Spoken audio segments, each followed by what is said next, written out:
강의를 이어서 하도록 하겠습니다. 지난 시간에 여기까지 했는데 잠깐만요. 근데 잠시만요. 이게 좀 이상하네. 자, 됐죠? 지난 시간에 여기까지 했는데 자, 한 번 더 언급하고 가죠. 그렇죠? 분자 전자 에너지에 관해서 배우는데 이 교재에서의 방향성이 좀 있어서 자, 봅시다. 자, 분자의 전자 에너지에서 용액 내의 전자 이동에서는 그죠? 전자와 그 전자가 속해 있는 이제 분자나 이온 또 그 분자나 이온 또 주위의 용매 분자가 영향을 미친다. 그죠? 여기에 대해서는 이제 뒤에 세부적으로 쭉 우리가 공부하게 될 거예요. 그래서 이제 교재에서는 자, 일단은 전극 표면과 약하게 상호작용을 하면서 이제 진행되는 전자 한 개의 이동에 관해서 이제 요의 관점에서 이제 교재에서 말을 하고 있어요. 네. 그리고 전극은 이제 전자의 출입문이다. 즉 전자의 이동의 활성해를 결정하는 요인은 아니다라고 이렇게 가정을 했어요. 원래 이런 전자 이동 활성해를 미쳐요. 전극이 미치지만 이 교재에서는 일단 전극보다는 이 분자끼리의 분자에서의 전자 에너지의 영향만을 보고 싶어서 이렇게 한 겁니다. 네, 이렇게 알고 있으면 좋겠습니다. 네, 그러면 그러면 이제 다음으로 넘어가 볼까요? 자, 봅시다. 분자의 전자 에너지에 관해서 쭉 이제 배우고 있고 이제 움직이는 전자 그리고 움직일 수 없는 원자 핵 뭐 이렇게 나눴는데 자, 교재에서는 너무 간단하게 나와서 제가 그림이랑 좀 표랑 좀 추가를 해봤어요. 그래서 보면 자, 전자는 가장 작은 원자핵에 비해서 자, 질량이 자, 1800분의 1배예요. 엄청 작은 거죠. 그래서 보면 자, 원자 핵은 자, 중성자와 자, 양성자로 되어 있죠. 그죠? 그래서 질량이 중성자는 자, 10의 마이너스 24승이고 그죠? 양성자도 자, 10의 마이너스 24승. 그죠? 하지만은 전자는 10의 마이너스 28승이에요.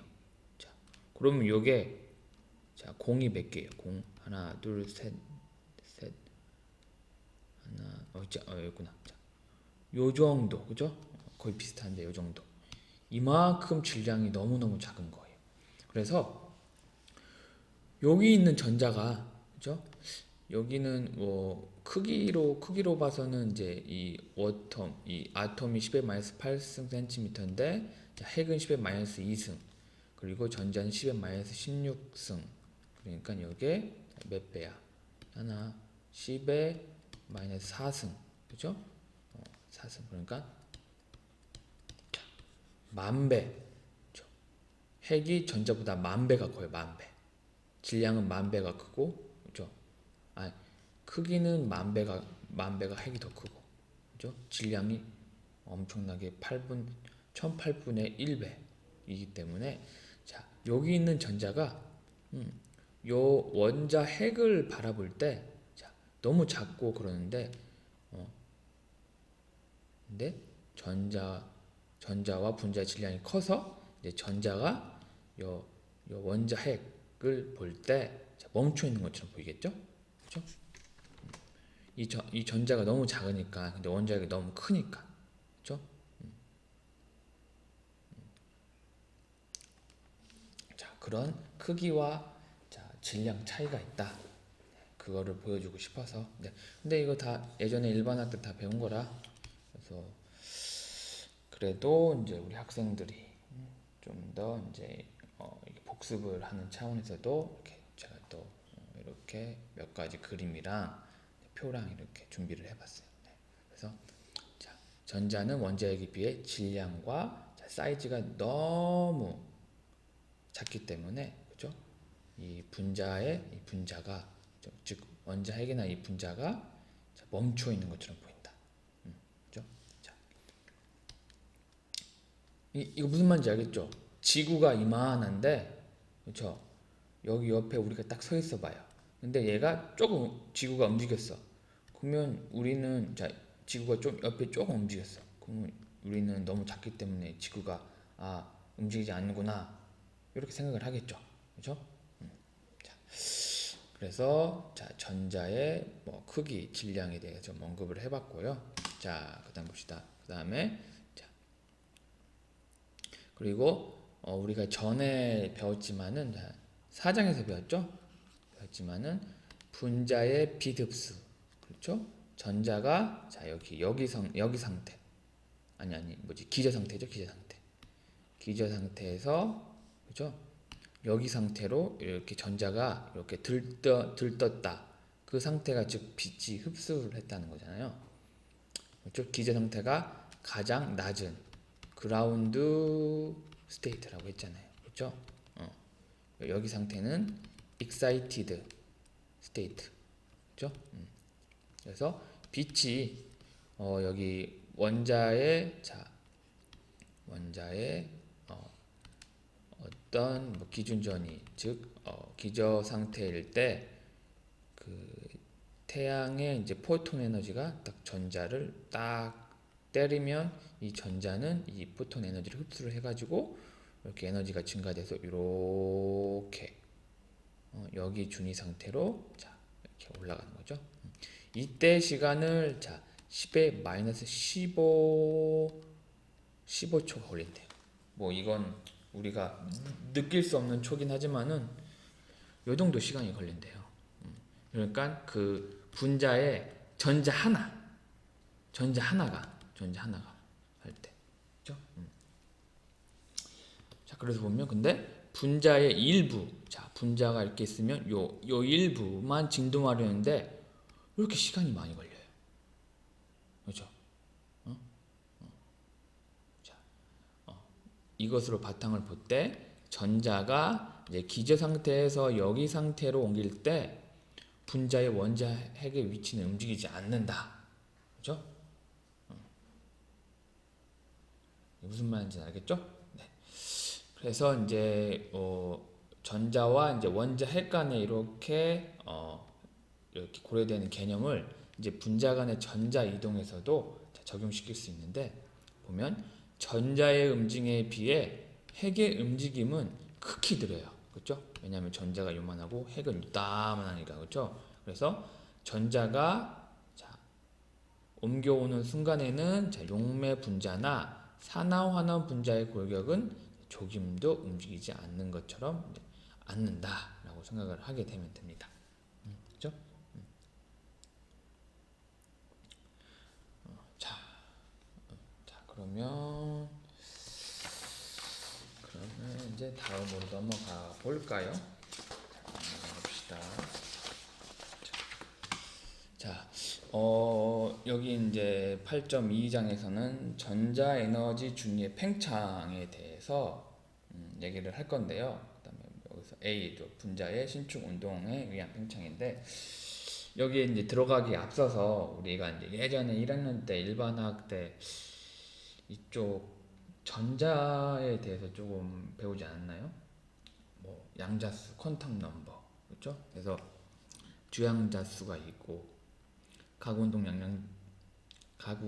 양자수, 뭐 자기 양자수, 그리고 전자 스핀 양자수, 그렇죠? 이렇게 있잖아요, 그렇죠? 이거 일반학 때 배웠는지 모르겠네.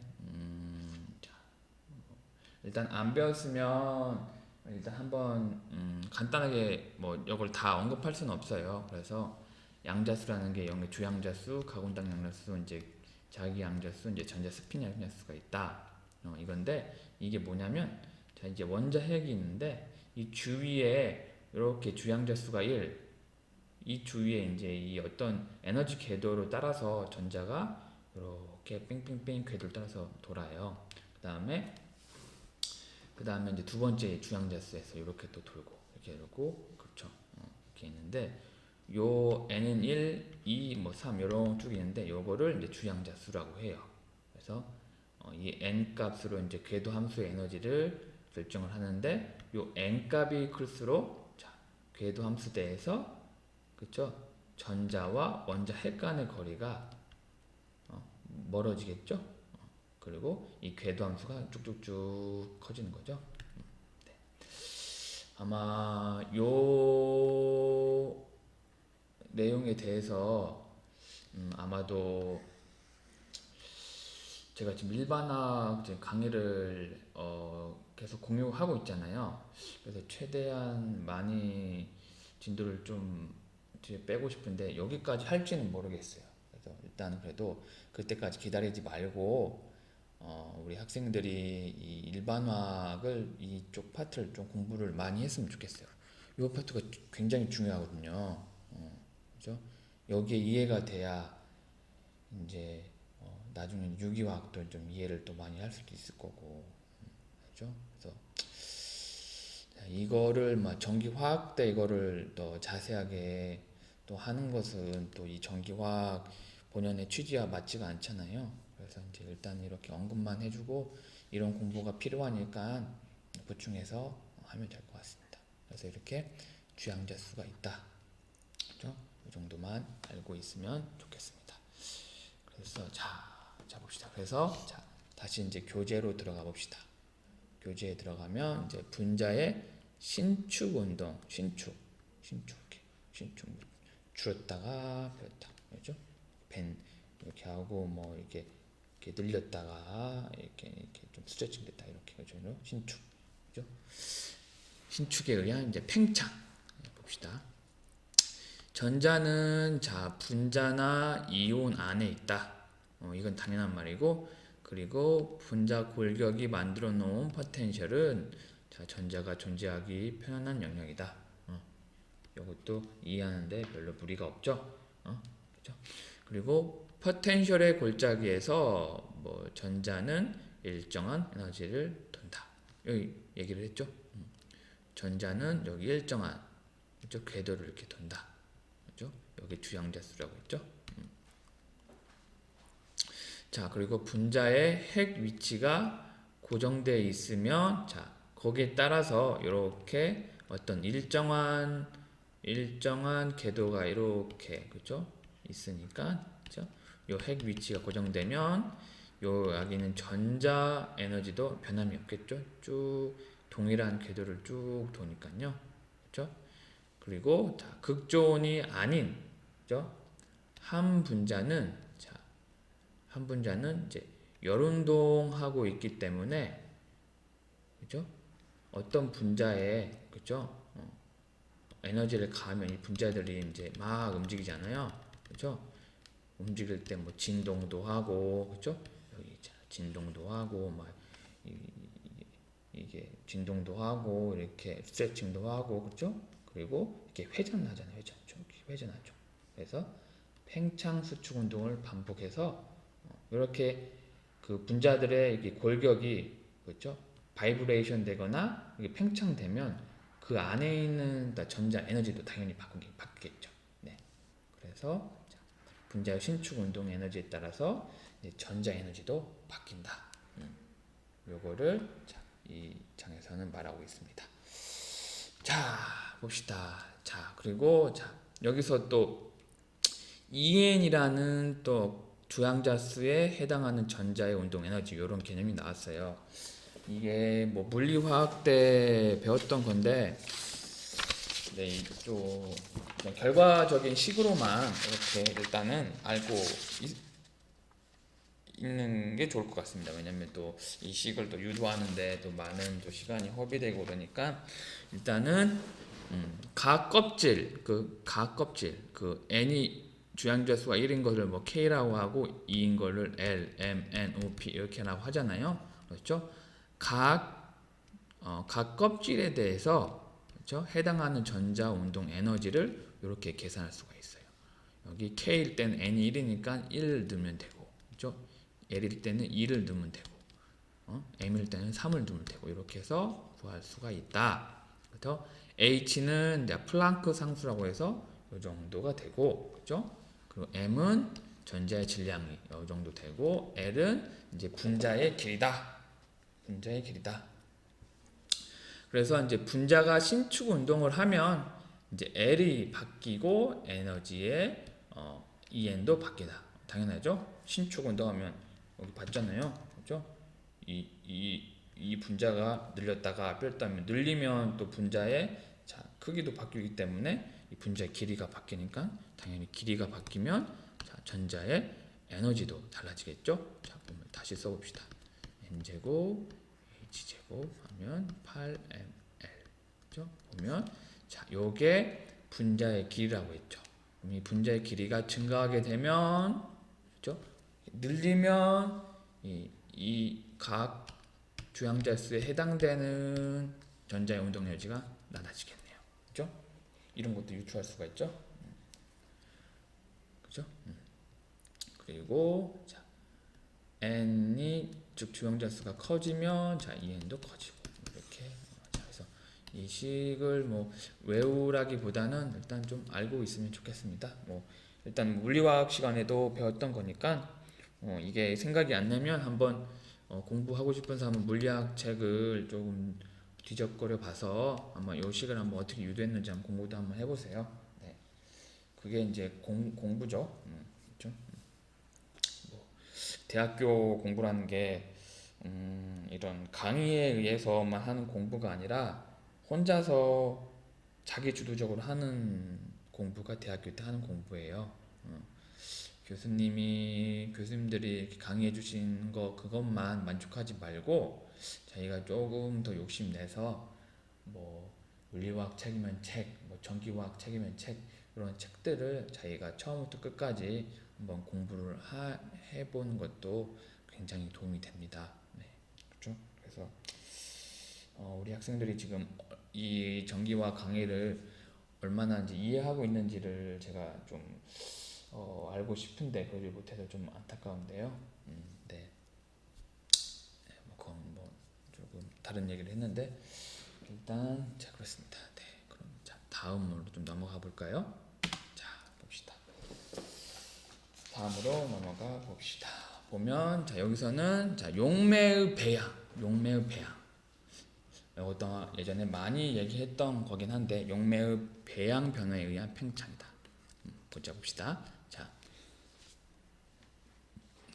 용액 중에 분자나 어떤 이온은 용매의 분자에 의해 둘러싸여 있다. 왜 둘러싸여 있어요?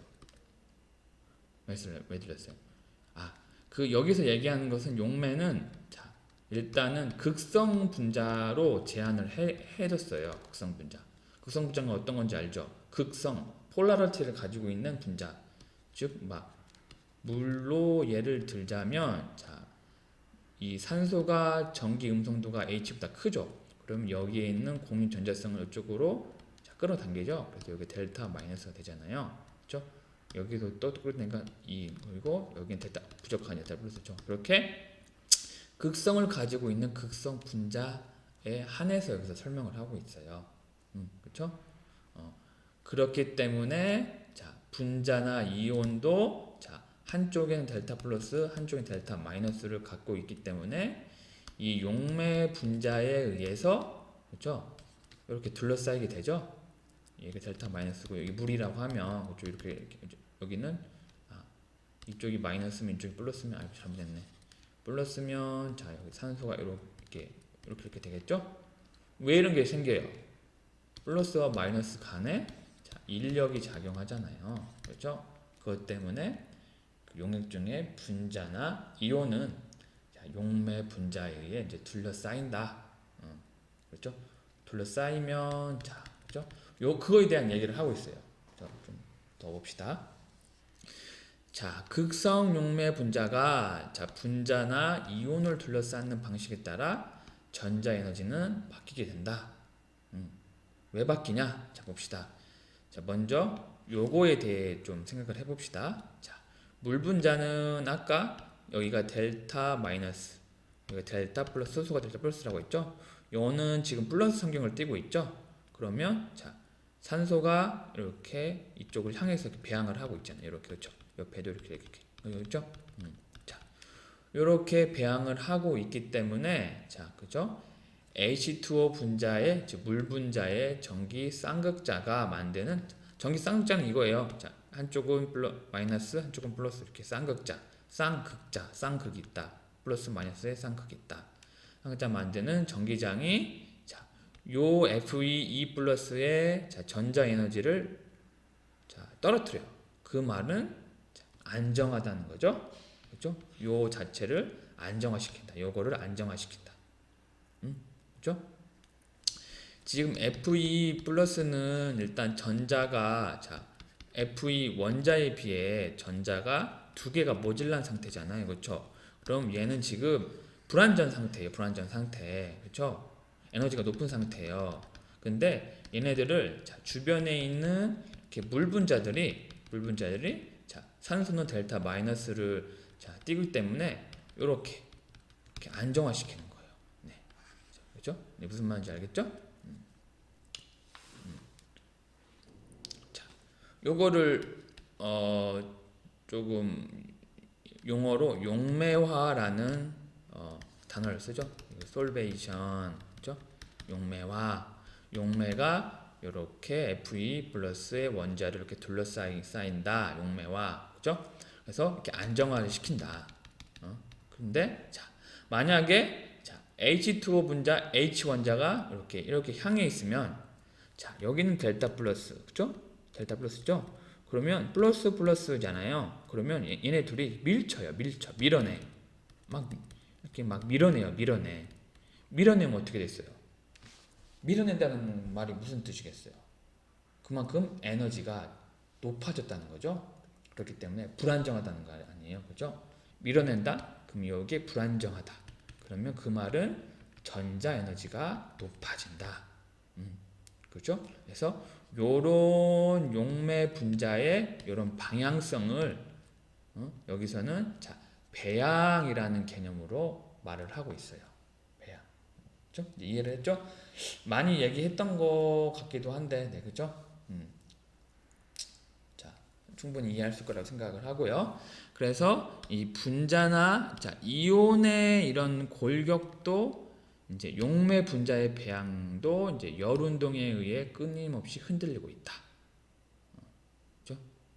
끊임없이 흔들리고 있다. 분자나 이온의 골격도 용매 분자의 배양도 이것도 흔들리고 이것도 막 계속 흔들리고 있기 때문에 용액 내 분자 이온의 전자 에너지 준위는 여러 개를 갖게 된다.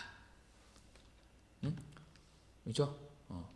끊임없이 얘네들이 움직이면 그만큼 전자 에너지 준위가 막 생길 거 아니에요. 그렇죠? 그러니까 얘가 조금 변하면 그에 따라 전자 에너지 준위가 또 바뀔 거고, 그렇죠? 얘가 또 움직이면 또 바뀔 거고, 그래서 계속 여러 개의 전자 에너지 준위를 갖는다. 이렇게 생각하면 되겠습니다. 그 다음에 이제 뭐 그렇게 많이 빠르지 않죠? 그렇게 많이 어려운 건 아니죠? 예전에 제가 많이 또 설명했던 거라서. 그 다음에 봅시다. 그 다음에 이제 전자 에너지 준위 팽창을 계속 공부하는데, 그 다음에 이제 모델에 의한 고찰. 이게 전자 에너지 준위 팽창을 어떤 모델을 세워서 여기서 이제 좀 설명을 하고 있어요. 그렇죠? 거기에 들어가기 앞서 우리 이제 조합이라는 이런 NCR 요 계산하는 방법을 좀 알아봅시다. 여기 이제 고등학교 때 나왔던 거죠.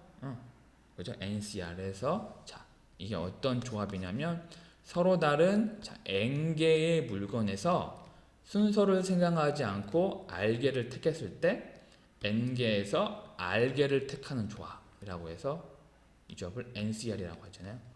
그런 거잖아요. 이렇게 제비뽑기, 그렇죠? 뭐 이렇게